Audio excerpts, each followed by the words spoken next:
What is it that makes someone a legend? What is it about their lives that catapults the rare few to greatness? It's difficult to say, but in all of history, there is only a handful of truly great figures, and none was greater than Napoleon Bonaparte.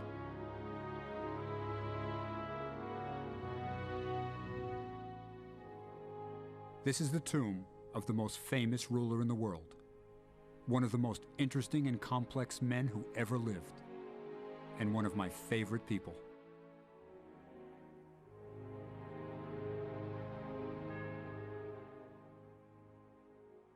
Napoleon Bonaparte's buried in there. There are more books written about Napoleon than any other man in history. But you don't get to be that famous just by being a great general. He was a genius, interested in everything: art, literature, mathematics. You know our system of numbering houses? Odd numbers on one side of the street, even on the other? That was Napoleon's idea. But in spite of his fame, there's a mystery year in his life that practically no one knows about. But it's when a young general became Napoleon the Great. It was a year that changed the world.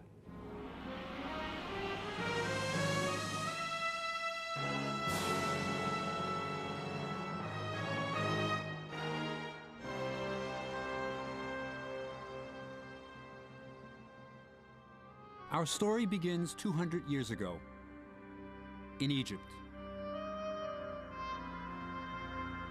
a land virtually unknown to Europeans of that time. This was a country that had lost touch with its glorious past, its vast temples and monuments shrouded in mystery, its ancient writings indecipherable. The Egypt of Napoleon's day was an Islamic country. The skyline of its capital, Cairo, filled with the mosques and minarets of the faithful.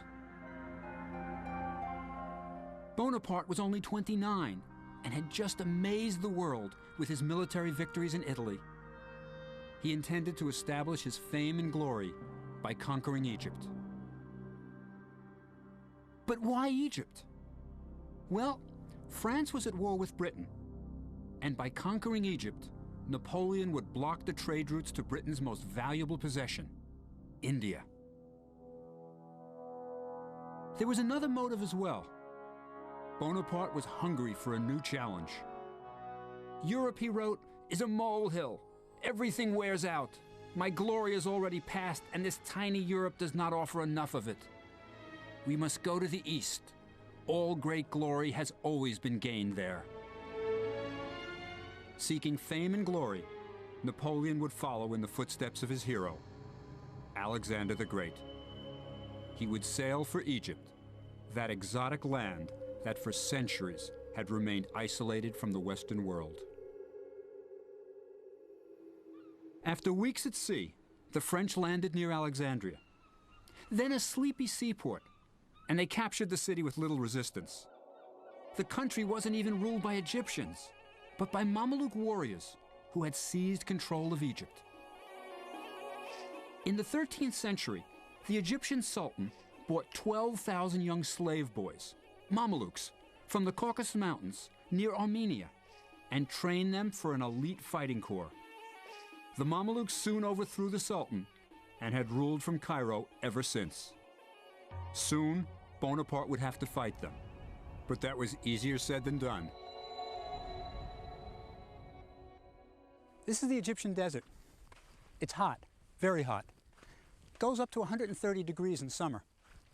Tourists are advised to wear a hat, light clothing, and drink a quart of water every hour. Bonaparte arrived in July. His men had heavy woolen uniforms and no water bottles. Why? Because Bonaparte was an amazing contradiction.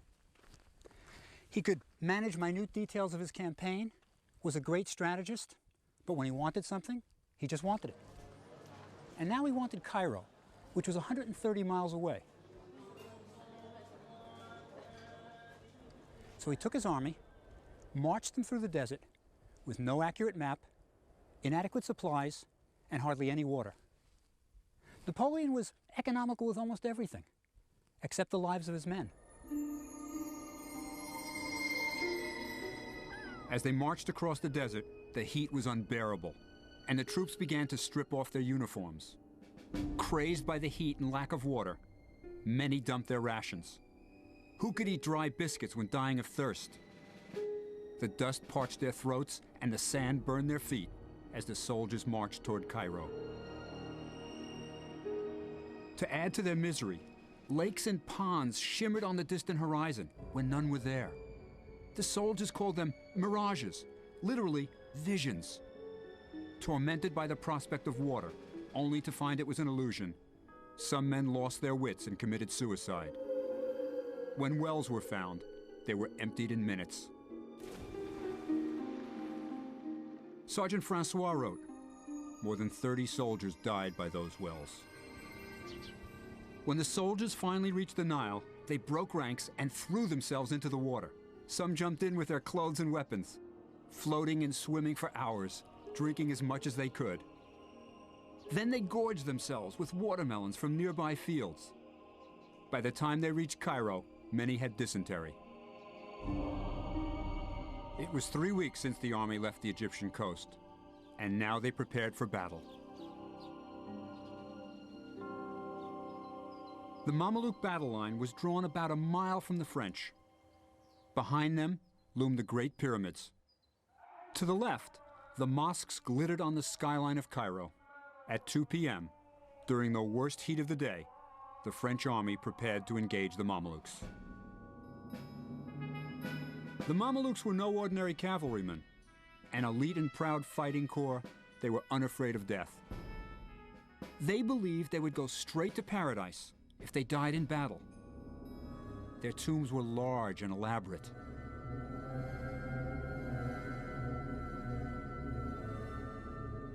Bonaparte ordered his divisions to arrange themselves into the well-known square formation. Rifles at the outside, baggage and cavalry inside, and the artillery at the outer corners. The Battle of the Pyramids was unlike any other. For the first time in history, a European professional army would clash with the elite Oriental fighting class. It could have been billed as East meets West. The Mamelukes were fresh and confident. Their costumes were exotic, armed with daggers, rifles, battle axes and pistols. The Mamelukes were a formidable sight. Napoleon always knew how to inspire his men. Pointing to the pyramids, he shouted, "Soldiers, 40 centuries look down upon us."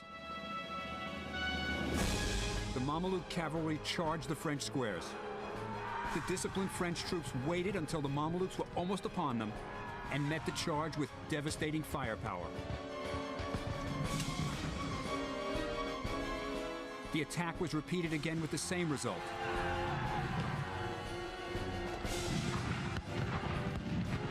Mameluke corpses littered the battlefield. To the victor belongs the spoils, and the French were determined to collect. From the fallen Mamelukes, they stripped the jewels, gold, silver, and gathered up the fine weapons. This was their reward for all their suffering. Things were looking up. Bonaparte had conquered Egypt. Let me tell you a neat detail about the Battle of the Pyramids. It was fought here, at Mbaba, in a melon patch. The pyramids are over there. Look at them. They're miles away.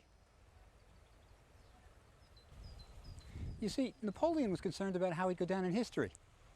So he always gave his battles dramatic names. Battle of Mbaba, not so catchy. Battle of the Melon Patch, that's worse. So history knows it as the Battle of the Pyramids. Bonaparte had captured Cairo, and his officers happily moved into the palaces vacated by the retreating Mamelukes, sometimes even inheriting their harems. But in a sense, the Cairo of 200 years ago was two cities. There was the Cairo of the masses, teeming with bustling bazaars that offered exotic products of every kind, from frankincense and myrrh to fezzes. Craftsmen made baskets, rugs, pottery. The French soldiers were fascinated by the covered markets and traded buttons from their uniforms for goods. Besides the strange and wonderful wares of the bazaar, there was the exotic slave market, where for a month's wages, you could buy a slave girl. Then there was the glorious Cairo of the Mamelukes, whose mysterious palaces were full of hidden rooms.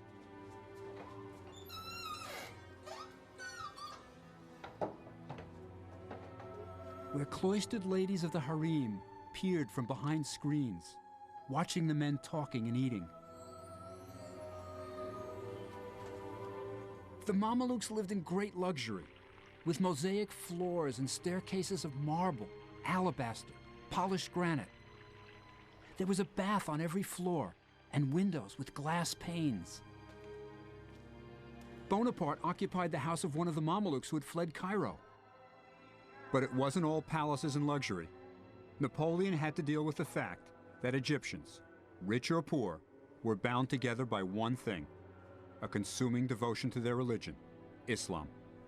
So Bonaparte, being a practical man, announced, "I am not Christian, and my army and I want to become Muslims." It's really pretty wild stuff.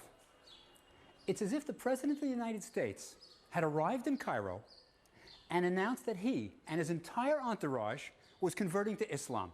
It's incredible.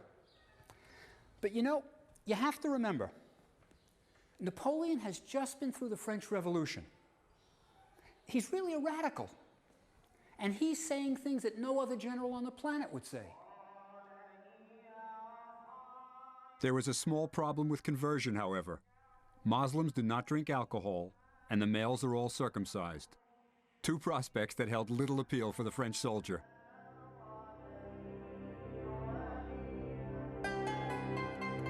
As the army settled in Cairo, Bonaparte must have been pleased. He had just vanquished the Mamelukes and was master of Egypt. But then disaster struck. Napoleon had defeated the Mamelukes and taken possession of Egypt. But his luck was about to change.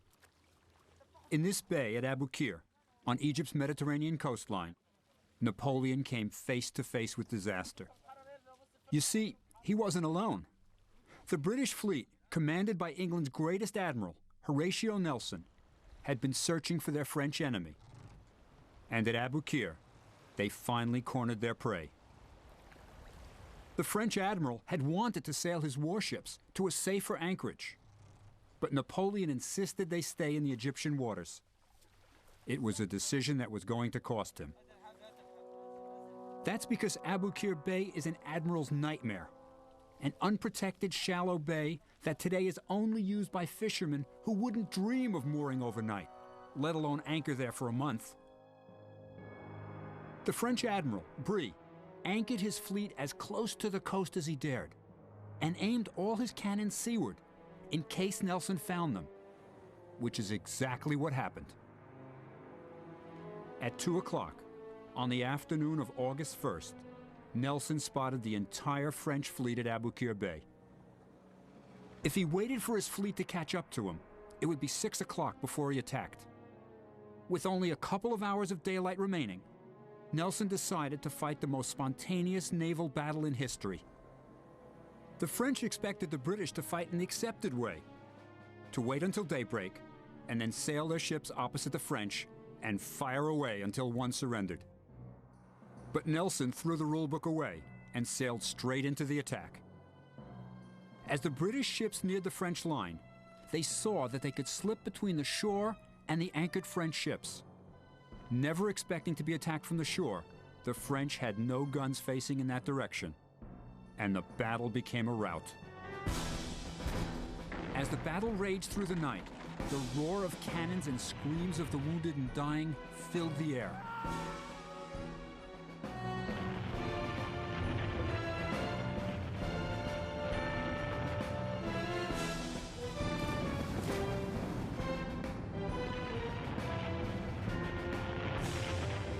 The L'Orient, the largest ship in the world with 120 cannons, was about to perish. She was on fire, and having been freshly painted, was highly flammable. When the fire reached her store of gunpowder, she exploded with a roar that could be heard 50 miles away. It was undoubtedly the loudest sound they had ever heard. Shocked, the men on both sides stopped fighting for 10 minutes. When the battle was over, Nelson declared, "Victory is not a name strong enough for such a scene." It was the most decisive battle in naval history, Napoleon's Pearl Harbor. Nelson was a Navy man and had no intention of fighting on land. He had destroyed Bonaparte's warships, and it would be difficult for the French to get supplies or reinforcements from France. He dryly commented, "Their army is in a scrape and will not get out of it." And he sailed away, leaving the French stranded in Egypt.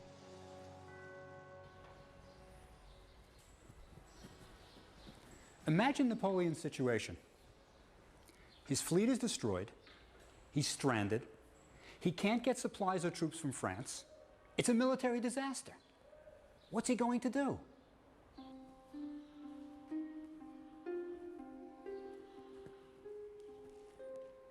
He founds a scientific institute here. This is no ordinary soldier. This is a general with incredible drive and intellectual ability. Napoleon's institute was made up of scientists, scholars, and artists whom he brought with him to study every aspect of Egypt. One of my favorites was Vivant Denon, the artist who helped Bonaparte bring Italian art back to France during the Italian campaign. At 55, Denon was one of the oldest members of the Egyptian campaign, but was quite happy to sketch the temples as bullets whizzed by his head. Then there was General Caffarelli, who led the engineering corps. He had lost a leg fighting in Germany and scurried about on a wooden one. Bonaparte really liked his spirit and took Caffarelli with him wherever he went. At the first session of the Institute, Bonaparte, the vice president, suggested research topics for the scientists, such as, how can the bread be improved? He is a Frenchman. Are the raw materials for gunpowder available in Egypt? He is a soldier. How can we improve the legal system of Egypt? He's a thinker, too. The scientists were free to investigate topics of their own, and even the most timid was more eager to explore the pyramids than to study bread ovens. With the Institute formed, Bonaparte was now ready for his tour of the pyramids. And like every other tourist, he was probably shown a mummy. When Bonaparte visited the pyramids, he must have been really impressed. Remember, the Great Pyramid was twice as tall as any building in France. Until the Eiffel Tower, it was the tallest building on Earth. Napoleon urged some of his soldiers to climb the Great Pyramid, but he remained at the base. He had a sharp mathematical mind and calculated that there were enough stones in the three large pyramids to build a wall 9 feet high and 3 feet thick around France. Then, accompanied by religious leaders of Cairo, he entered the Great Pyramid. They came in through an entrance made by tomb robbers centuries before them.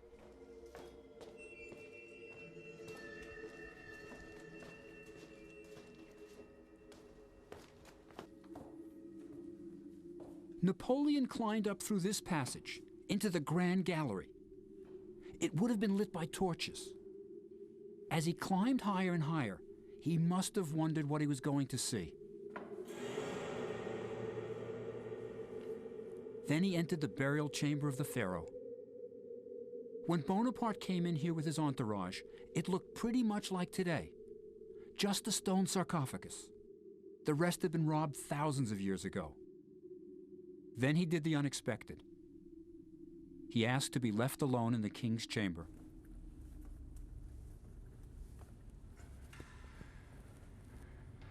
We don't know for sure what happened in here when Bonaparte was by himself. But as he was leaving, one of his officers noticed he was a little pale and asked him if anything strange happened. Bonaparte told him never to mention it again. Towards the end of his life, Napoleon was about to tell someone what had happened. But then he changed his mind. He said, "No, never mind. You wouldn't believe it." Maybe he saw Alexander the Great. Great men are supposed to have visions. And Bonaparte was never afraid to dream the big dream. While Bonaparte dreamed of building an empire in the East, back in Paris, he had real problems. A scandal was about to break that would plague him for the rest of his life.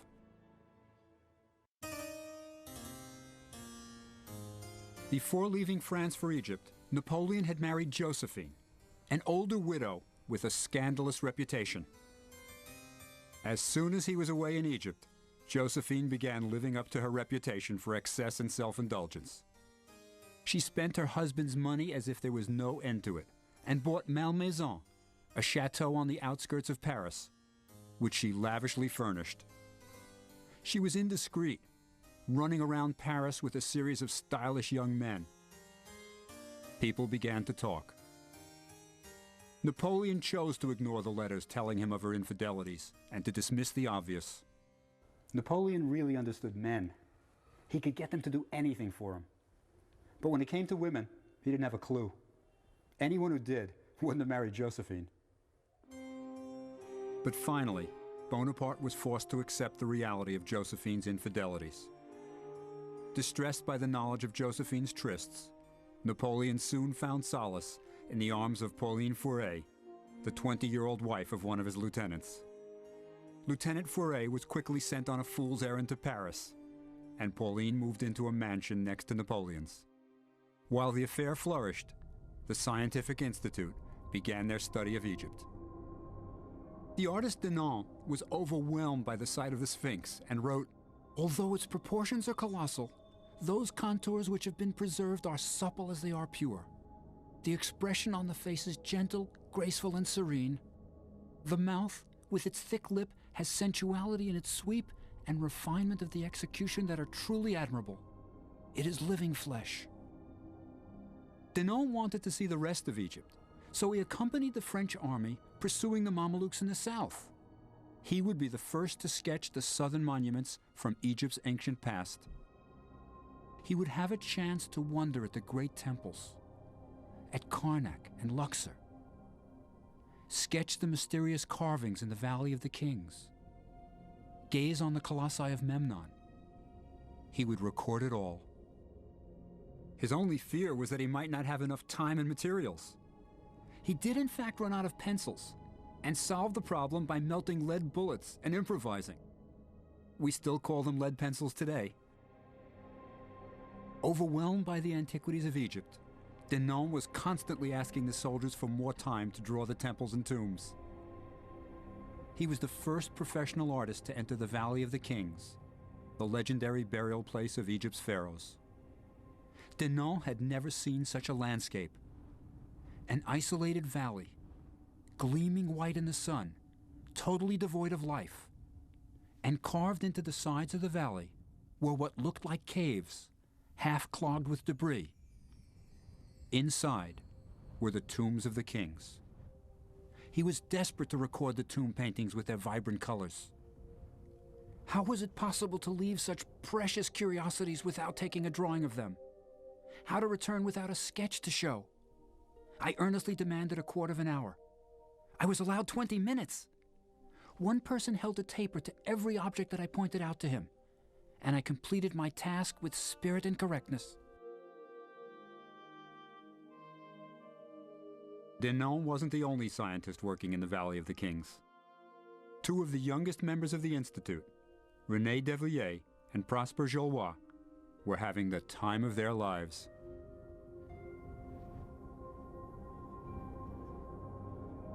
By the time the pharaohs were being buried here, the pyramids were 1,000 years old, ancient monuments. So the kings of Egypt selected a spot topped by a natural pyramid to look over their tombs.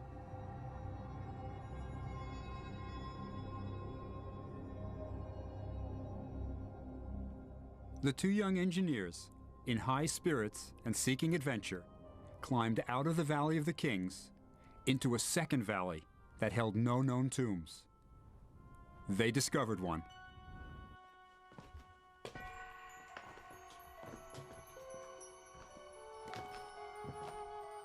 After scrambling through descending passages, they came to a deep shaft designed to protect the tomb by catching water from the occasional rainfall. There they came face to face with the owner of the tomb. But they had no idea who he was. You see, it would be another 20 years before anyone would decipher the hieroglyphs and read the names. Our young friends had discovered the tomb of Amenhotep III, one of the greatest kings of Egypt. This was the king who built some of Egypt's grandest monuments. They also didn't know that Amenhotep ruled for 38 years, plenty of time to build a huge tomb. So they explored the pillared halls, mysterious side chambers, and magical spells on the walls. Finally, in the burial chamber, they found the king's broken sarcophagus. But Amenhotep wasn't there. Ancient tomb robbers had gotten to him thousands of years before. After the young scientists, 2 centuries of scholars would follow. They would discover incredible treasures in the Valley of the Kings. Mummies of the pharaohs, the gold of Tutankhamun. But Napoleon would never see the valley. A revolt had broken out in Cairo, and he was fighting for his life.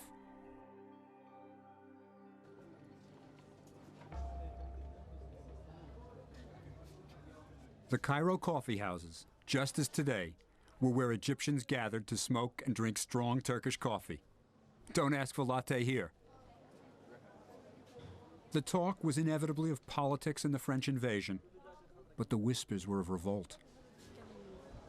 Bonaparte's hold on the city was slipping. All along, Bonaparte tried to convince the Egyptians that he was really a fellow Muslim, their friend and liberator. They never really believed him. Besides, he was taxing them to death to support his army. There were other problems too. An Arab writer of the time noted, "The presence of the French in Cairo was intolerable, especially when the Egyptians saw their wives and daughters walking the streets unveiled and appearing to be the property of the French, with whom they were seen in public and with whom they cohabited. Before these facts, Muslims died of shame." The makings of a revolt were beginning to bubble. From their pulpits, the religious leaders of Cairo preached against the French infidels, and on October 21st, all hell broke loose. One of the religious leaders cried, "Let all those who believe there is but one God take themselves to the Mosque of Al-Azhar. Today is the day we fight the infidel." By 6 in the morning, faithful Muslims were running through the crowded Cairo streets with sticks and muskets. Soon, small groups of French soldiers were attacked, and General Dupuy, the commandant of Cairo, was killed. Bonaparte raged from his headquarters and ordered the cannons of the citadel to be aimed at Al-Azhar Mosque and anything else near it. The assault lasted 12 hours.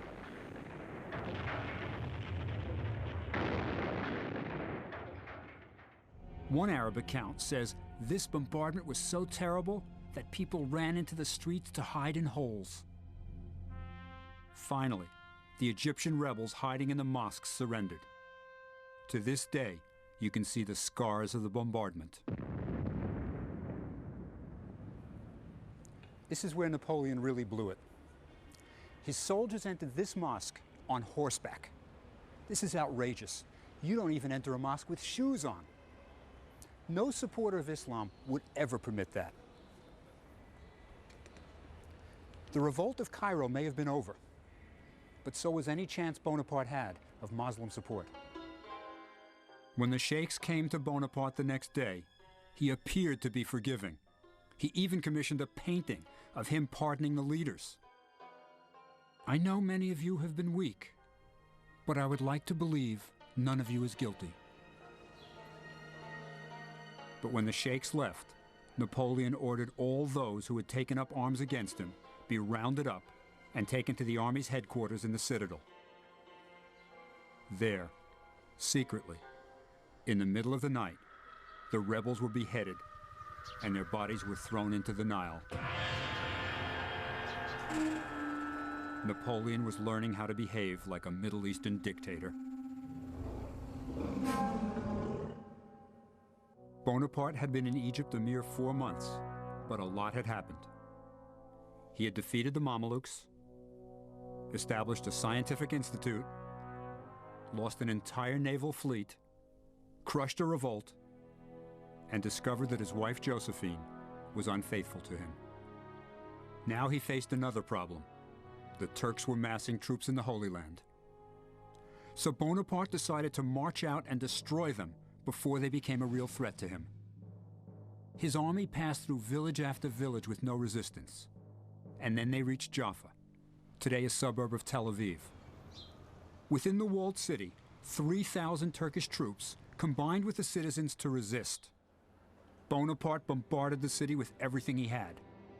Finally, he sent emissaries to arrange the conditions of surrender. But the Turks killed them and displayed their heads on the ramparts. When the French troops finally took the city, they went berserk. Bonaparte noted in his journal, "The soldiers' fury was at its height. Everybody was put to the sword. Being sacked, the town experienced all the horrors of a city taken by storm. The massacre was terrible. Soldiers became beasts, sinking their bayonets into old men and babies, raping young girls still locked in the arms of their dead mothers, while the cries for mercy from the sick and elderly filled the air." But this was only the beginning. This beach wasn't always the scene of family fun and swimming. When Napoleon was here, 3,000 Turkish troops, given assurances by Bonaparte's officers that they would be treated as prisoners of war, surrendered. When Bonaparte saw his officers return with several thousand prisoners in tow, he asked, "What am I to do with them?"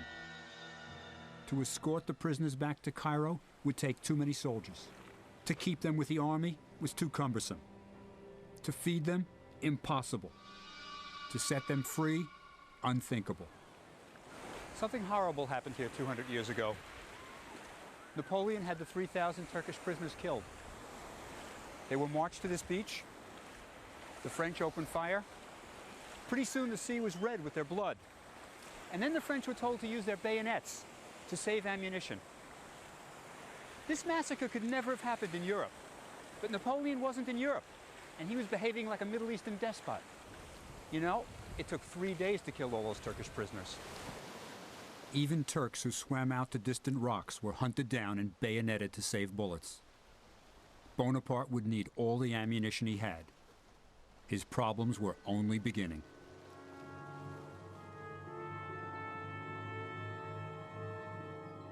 When Napoleon entered the Holy Land, the plague was raging and dozens of his men were dying every day. To ease the suffering of his troops, Napoleon opened a hospital in Jaffa that was soon overflowing with victims. Everyone was terrified of the plague. For centuries, the disease had decimated entire countries. It seemed to come from nowhere, and no one knew its cause. What people did know was that it was a horrible death that began with fever and huge pustules covering the entire body. As the fever raged, the victims' tongues would swell, and their thirst became unbearable. The plague was killing dozens of men every day, but even worse than the loss of men, it was demoralizing Napoleon's army. Soldiers were afraid to assist their stricken comrades. Bonaparte had to stop the panic. So he declares that fear is the cause of the plague, and courage the cure. Not very sound medical advice, but he's willing to back it up. So he comes here, to this plague hospital. He talks to the patients, and then, master of the grand gesture, he shocks everyone.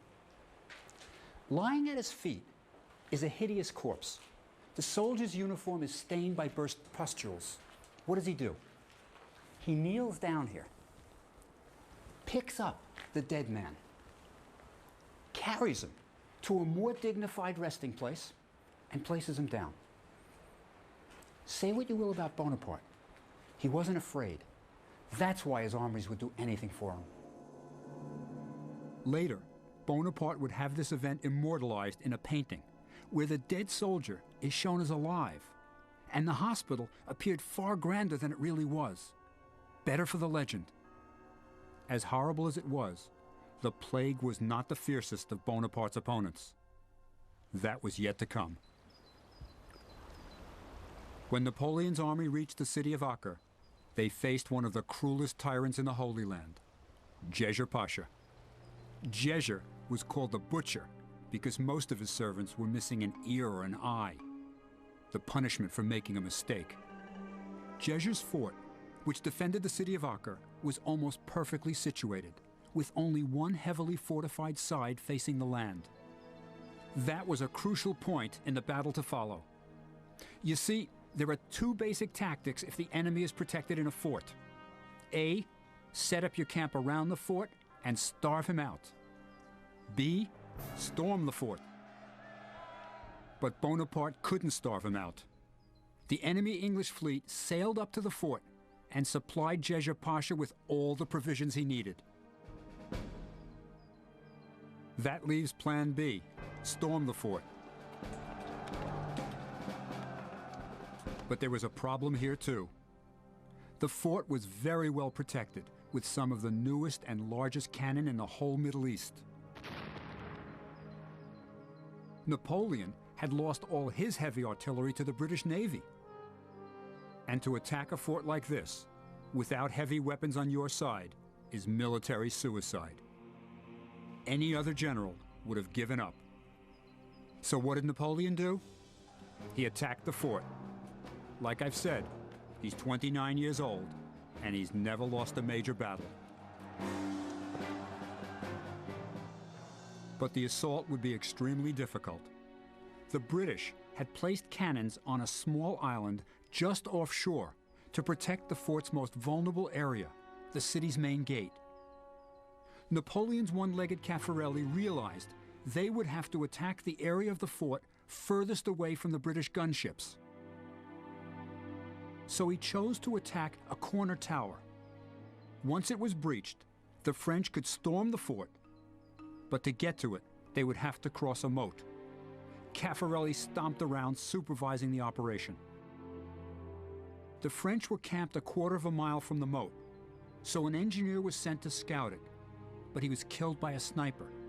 So Bonaparte didn't have the details of its depth and construction. All they could see was a gradual slope from the top towards the bottom. When the men finally charged, they discovered the slope into the moat ended abruptly and was followed by a sheer drop of 20 feet. The French frantically tried to construct ladders to climb into the moat and then scale the other side, but it was impossible. As Djejer's men fired on them, the moat became a death trap.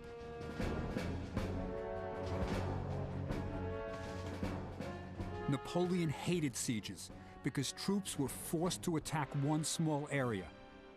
He liked battles involving open troop movements, where his genius as a strategist could come into play. This was not his game. Now Bonaparte was running out of ammunition. So he printed a special order of the day, encouraging his men to sneak onto the battlefield and retrieve cannonballs. Each man was paid according to the size of the cannonball he brought back. Some enterprising soldiers built a mock fortification on the beach, hoping Djejer or the British would fire some large ones at it, because it was easier to dig cannonballs out of the sand. And they were paid twice as much for the big ones. The soldiers could certainly use the extra money. They hadn't seen their regular pay in months. In spite of Bonaparte's efforts, Acre wouldn't fall, and the word arrived that more Turkish troops were preparing to invade Egypt. Napoleon had to fold his tent and sneak out in the middle of the night. He had just experienced his first major defeat in battle. But you would never know it from the message he sent back to Cairo. I have razed Djejer's palace and the ramparts of Acre, and I have bombarded the city in such a manner that not one stone remains in place. Now that's damage control. You can still see the fort standing on the Israeli coast today.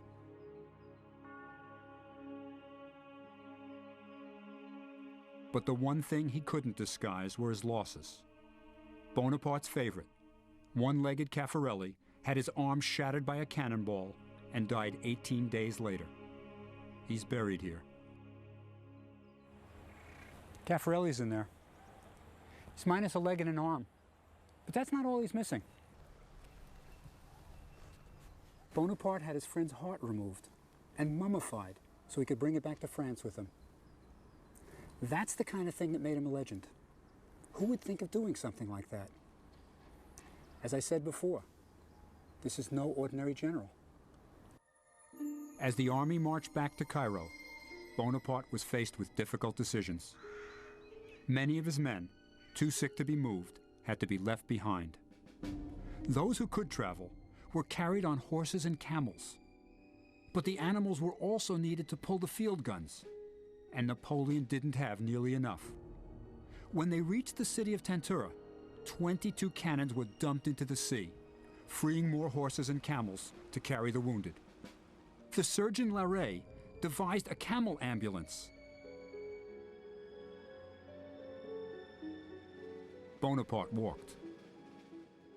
As the men marched back through Jaffa, where Bonaparte had massacred the Turkish soldiers, he had yet more tough decisions. His soldiers in the plague hospital were too sick to be moved, and the Turks were closing in. Today, the picturesque Armenian monastery that once housed so much suffering is in sad decay. But standing here, one can imagine the screams of delirious men awaiting death. And in these rooms, a moral drama played out 200 years ago. Bonaparte ordered the remaining French plague patients to be poisoned rather than leave them to be tortured by Jeger's men. The poison was administered by the army's chief pharmacist, who deliberately gave the patients a small dose, and some recovered to tell the tale. Later, Bonaparte insisted that the poison was left at the patients' bedsides so they could take it voluntarily in order to avoid falling into the hands of the enemy. When Bonaparte finally neared Cairo, he called a halt. He had a plan. The wounded were left in villages outside the city. The healthy were formed into ranks, captured flags were carried in the front, and a band played, and the army entered Cairo triumphantly through the Bab el Nasser, the Gate of Victory. Not only did he enter through the Gate of Victory, he renamed its towers after his countrymen. You can still see the inscriptions. Bonaparte was a hero. At least that was his version. In his heart, he knew the Egyptian campaign was lost, but he was far from finished. Napoleon realized his Egyptian campaign was lost. He had been soundly defeated at Acre, was losing hundreds of men every day to the plague, and had no way of getting reinforcements. Well, if his glory didn't lie in Egypt, perhaps it awaited him back in Europe. He summoned his next-in-command, General Kléber, to the fort at Rosetta, but it was an appointment Bonaparte had no intention of keeping. As Kléber made his way to the fort, Napoleon was miles away on the Alexandria coast, boarding a ship. He was about to leave Egypt forever. He didn't tell Pauline, his mistress. He didn't tell the army. He didn't even tell his next-in-command, General Kléber. I don't think he wanted to see him face to face. Instead, he left him a packet containing this letter. It's got some really interesting insights into Bonaparte. Look over here. He talks about how the news of Europe is forcing him to leave for France. And down here he says, "It hurts me to leave my soldiers to whom I'm so attached, but it'll only be temporary. Lots of luck." Poor Kléber. He's in charge of an army that's decimated by the plague. No hope of reinforcements. And it's worse. Bonaparte tells him to collect taxes, continue military victories. You know, Bonaparte's done it again. He's putting a very positive spin on his own military disaster. The spin worked. When Bonaparte returned to Paris, it was not as a defeated general who had just abandoned a decimated army. It was as a hero. He immediately had medals struck, showing himself as the liberator of Egypt. He was commemorating victories that never happened. One medal even showed him entering Egypt like a Roman emperor in a chariot pulled by a pair of camels. That's chutzpah. He had lost half his army, But everyone believed him. Within weeks, he was ruler of France.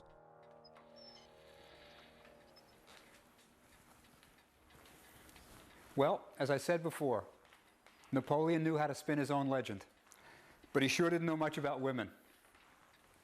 When he returned from Egypt, the unfaithful Josephine tearfully convinced him to return to her. And he did. But he didn't just return to Josephine. He returned to a stack of unpaid bills for this place, the love nest she had bought while he was in Egypt. And it wasn't just the building he was paying for. She was furnishing it lavishly, expensively.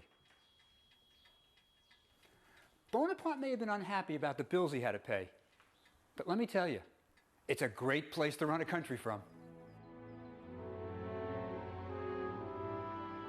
Our story doesn't end here. The lives of many were changed by his dreams of glory. The general he left in charge, Kléber, was assassinated in Cairo less than a year later. The army continued to be decimated by the plague and finally surrendered in 1801 to the British. The survivors felt fortunate to have escaped with their lives.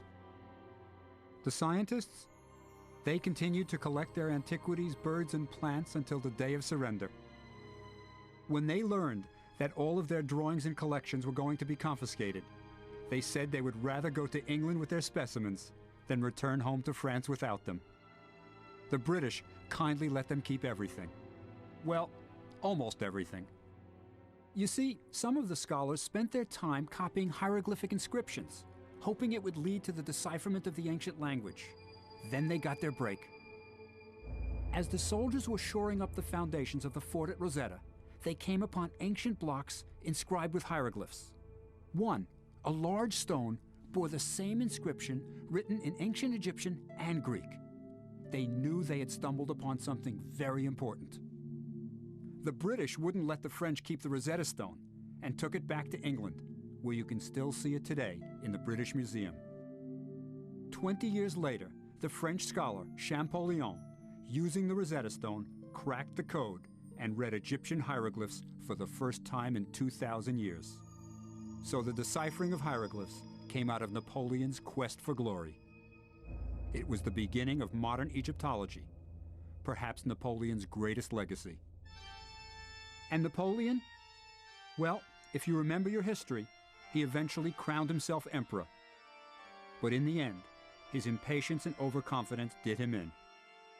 As in the Egyptian campaign, Bonaparte invaded Russia unprepared for the weather, this time freezing winter conditions. He lost more than 250,000 men. It was in Egypt that Napoleon first tasted absolute power. In the shadow of the pyramids, he realized he could inspire men to almost superhuman deeds. It was in Egypt that a young general named Bonaparte became Napoleon the Great. After his final defeat at Waterloo, Napoleon died in exile, but always wanted to be buried in France. 20 years later, he finally got his wish. When the body was returned to Paris, it was the dead of winter, the temperature below zero.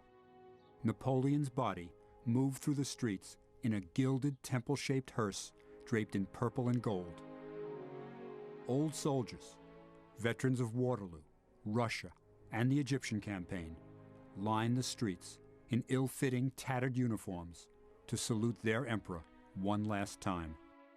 36,000 official passes were distributed for the funeral, but so great was his legend that more than 250,000 requests were made.